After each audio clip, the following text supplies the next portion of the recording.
Hello everyone, this is a compass control demo of the QSC Q-Sys module.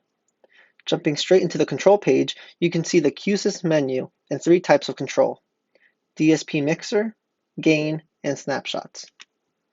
Starting with the DSP Mixer Control, you can add as many DSPs into the control list. After selecting the DSP, you may select an output. This will pull up the controls for that output. Each output will get its data from the Q-Sys core and update the UI. Here we have 8 inputs configured to 8 outputs.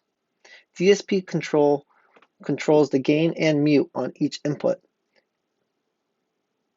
Gain and mute. And on the far right, we have gain and mute for the master output.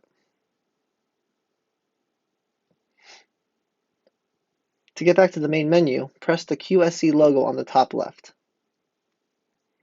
The next control is gain. We have 4 gain blocks configured in our Compass Control app. Gain to amp output 1, 2, 3, and 4. Each gain component has gain and mute control. Now we press the QSC logo on the top left to go back to the main menu. The last control type is Snapshot Control. This page allows you to load and save snapshots quickly and efficiently to set the configuration you need. Snapshot Global, load and save bank number 3.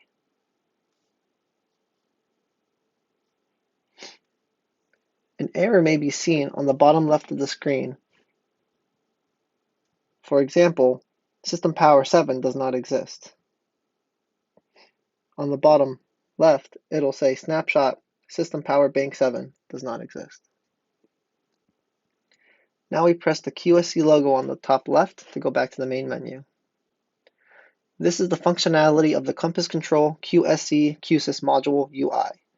To unlock more functionality, you may use the Q-Sys driver directly to control any component in the system outside of the DSP Mixer, Gain, and Snapshot controls found here. Thank you for watching, and I hope you enjoyed this demo of the QSC Q-Sys module made easy with Compass Control.